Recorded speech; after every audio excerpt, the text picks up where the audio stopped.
Salut à toutes et à tous, j'espère que vous allez bien. Je suis ravi de vous retrouver pour une nouvelle vidéo sur la chaîne Mick Armement. Et aujourd'hui, je vais vous présenter le Glock T4E de chez Umarex. Alors, c'est une réplique sous licence. Ça fait longtemps qu'on en parle. Je ne l'ai jamais présenté officiellement, complètement, avec une vidéo dédiée. Et c'est une arme qu'on m'a beaucoup demandé. Quand est-ce que tu fais le Glock, Mika? Quand est-ce qu'on parle du Glock? Et bah, c'est maintenant, c'est tout de suite. Alors, ce Glock-là est sous licence. Donc, c'est marqué sur la crosse. Sous licence officielle de Glock par Umarex, d'accord? Vous allez retrouver le petit logo ici, la crosse authentique, tout est authentique en fait, tout a été reproduit à l'identique jusqu'à la sûreté de détente, de queue de détente, pardon. Vous avez le système blowback, vous avez une très belle finition, vous avez le logo Glock ici, donc on est sur un Glock 17 Gen 5, donc les derniers produits, d'accord, ce sont les derniers, ceux qui équipent l'armée française, tout simplement. Alors, je vais tester plusieurs munitions. Je l'ai passé au chronie, sauf que mon chronie déconne et mes vidéos ne veulent pas passer au chronie. Je ne sais pas pourquoi. Alors, je l'ai passé au chronie. Ils annoncent 5 joules. Je vais vous donner des chiffres. Hein. Vous y croyez pas. Je n'ai pas besoin de vous mentir. En puissance sur les billes standards livrées avec, je suis entre 4,9 joules et 5,2 joules. Donc, c'est les chiffres annoncés tout simplement par Umarex. Et avec les RBI, on passe à 5 joules, 8 voire 6 joules. Donc les RBI un peu plus lourdes avec le cœur d'acier, ce sont celles-ci. Voilà. Donc on a un petit gain quand même qui n'est pas négligeable sur une petite arme comme ça. Alors, la First Edition qui n'est plus produite était livrée dans... Enfin, qui était censée ne plus être produite, parce que ça c'est la First Edition.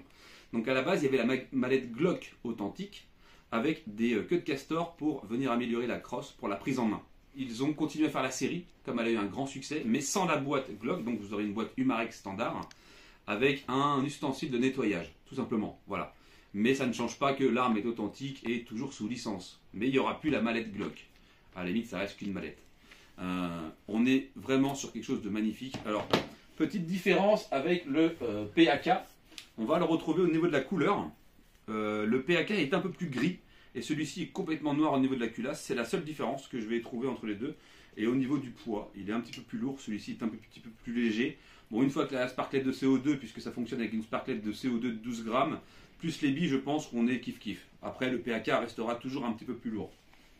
Mais on est exactement sur la même chose. Les organes de visée sont en blanc, ce qui est du plus bel effet sur le Glock. L'ergonomie de Glock n'est plus à revoir. Hein. De toute façon, c'est une des armes les plus plébiscitées dans le monde. Beaucoup de gens l'utilisent et aujourd'hui, il y a des tests. Il n'y a qu'à voir la vidéo de Lara Tactical qui tire 2000 cartouches avec un Glock sans aucun incident de tir. 2000 cartouches en 20 minutes, un peu plus de 20 minutes. Ça montre quand même la fiabilité de chez Glock. Alors, à la base, il est livré avec un chargeur comme celui-ci. D'accord ? Donc, c'est un chargeur standard, sauf que il faut le pivoter pour faire percuter la cartouche, contrairement aux anciens qui fonctionnaient avec une clé à laine. Jusque là, ok. Vous avez une contenance de 8 billes de caoutchouc en 43. Et nouveauté, ce sont les fameux chargeurs comme les HDR à percussion. Ça veut dire que vous pouvez stocker désormais votre arme. Bon, ça c'est vendu en supplément, bien sûr. Je vous mettrai le lien dans la description. Mais vous pouvez stocker votre arme dans votre placard, encore une fois, et venir la choquer au moment où vous en avez besoin. Ça, c'est les nouveautés et ça existe pour toutes les armes en 43 T4E de chez Umarex, que ce soit le PPQ, que ce soit le Smith & Wesson, MP9, enfin, il existe en tout cas pour toutes les sortes de T4E.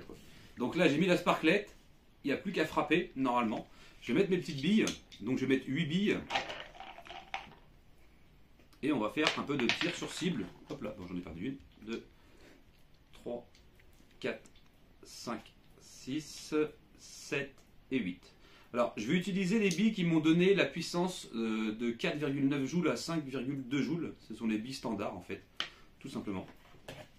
Donc là, je vais la mettre. Et... ok. On va voir.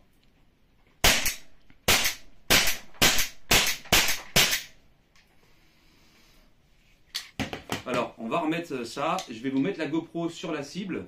Et comme ça, je vais pouvoir me filmer et en même temps filmer la cible, ok? Je pense que c'est ce que vous préférez au niveau du montage vidéo. Bon, là, j'ai remis une petite cible de 14 par 14 avec 5 petites cibles à l'intérieur. Le but c'est de taper dans chaque cible. Alors ça va pas être évident parce que je suis à 5,50 m et ça représente vraiment une misère pour moi. Je vais essayer, c'est parti. Let's go.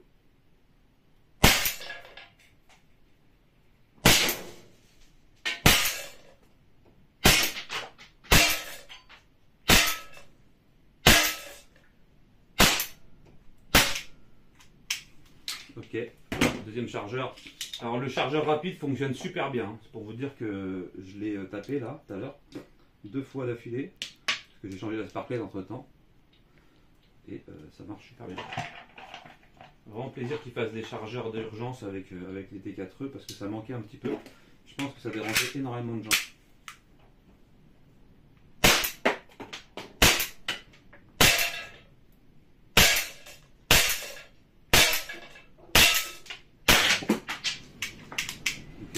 Je vais utiliser des craies, tiens. Histoire de changer un peu. Bon, les craies sont très volatiles, ça vole de partout. Bon, c'est pour rigoler. Hein. Moi, ce que je vous conseille, c'est de mettre du poivre avec et de la RBI. Voilà ce que je peux vous conseiller. Il y a un vent de fou, donc c'est impressionnant. Allez, les craies, c'est parti. Let's go.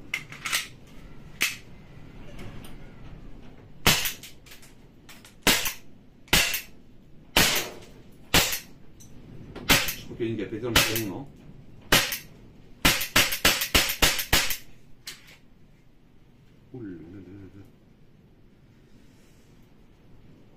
Ouais, d'accord. Là, on passe au RBI. Les craies, j'en ai explosé dans le chargeur. Pensez à mettre un petit coup de soufflette après, c'est pas très grave. Les craies sont vraiment prévues pour l'entraînement et pour marquer, hein, comme on dit. Donc là, on est sur le RBI qui développe environ quasiment 6 joules avec le Crony. Bon, là, j'ai la main un peu toute bleue, mais c'est pas grave. C'est parti. RBI, ça tape.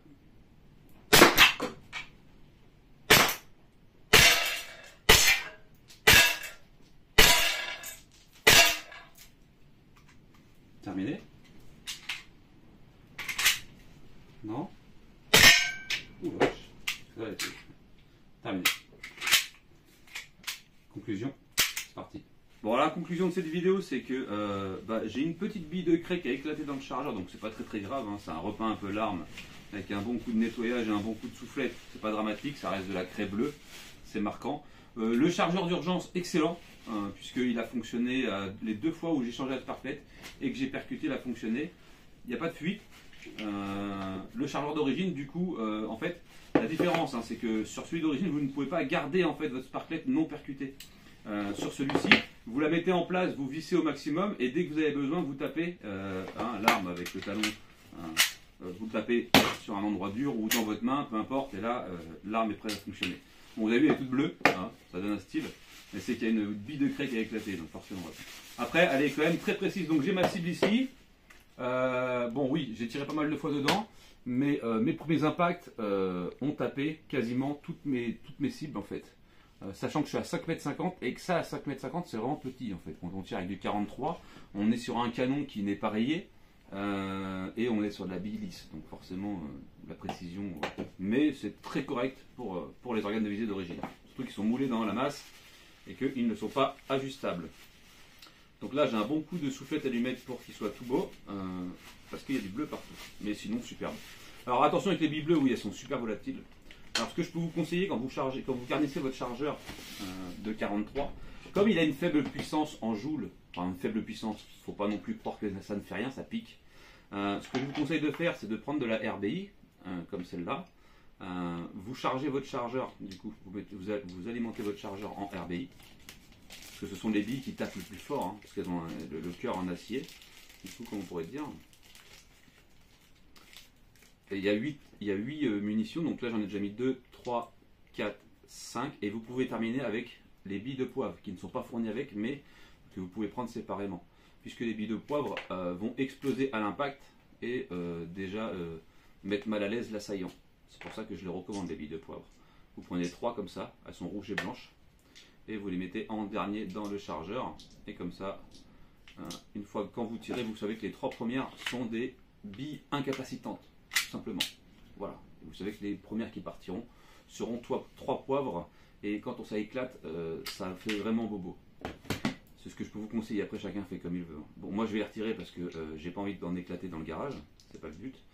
Je vais vider complètement l'arme. On va la mettre hors service.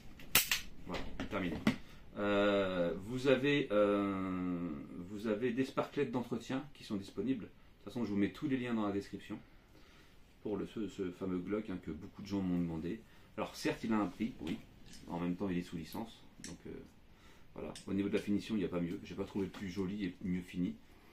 Après, c'est un kiff. Hein, voilà. Ça reste une arme de défense et de loisir. Il faut savoir que c'est aussi une arme de loisir. Ça sert d'arme de défense. Visuellement, c'est dissuasif parce que c'est une copie conforme à l'original. Enfin, bon, par contre, elle est bleue. Vous pouvez faire du tir jusqu'à de 5 à 10 mètres, donc sans souci. Et il y a des billes d'entraînement, il y a des billes orange, il y a des RBI. Il y a pas mal de billes en fait qui sont disponibles pour cette arme-là. Voilà. Donc là, on n'a plus qu'à tout nettoyer parce que c'est tout bleu. Voilà. Je vous recommande vraiment le chargeur d'urgence. Alors c'était quelque chose qui était demandé, mais il y a un chargeur d'urgence disponible avec cette arme-là. Après, c'est surtout un plaisir aussi de collectionner. Ce sont des répliques authentiques et ça n'a pas de prix. Si, ça a un prix, mais beaucoup de gens n'ont pas la catégorie B et ne peuvent pas obtenir un Glock comme ça en 9 par 19 et n'ont pas le temps d'aller en centre de et n'ont tout simplement pas envie aussi. Donc ça fait des superbes répliques, voilà, simplement. À savoir qu'en entretien, ce sont juste des sparklettes d'entretien et un petit coup de graisse au niveau du chargeur pour la sparklette pour éviter qu'il y ait des fuites au niveau des joints. Voilà. Ok. Voilà, je crois que j'ai fait le tour de l'arme. Je vous mets tout dans la description, les billes ainsi que le pack complet. Enfin bref. Oui, il y a des nouvelles lampes tactiques disponibles. Alors avant c'était celle-ci, les Walter. Il y a une nouvelle sorte de lampes qui sont très très bien aussi. Et qui sont disponibles, je vous mettrai également le lien, c'est les lampes tactiques qui viennent dessous qui font et lampe 150 lumens plus pointeur laser. Donc vous avez le combo, voilà simplement. Ok. Voilà, je vous remercie de m'avoir regardé, abonnez-vous et n'oubliez pas de mettre la notification pour les prochaines vidéos.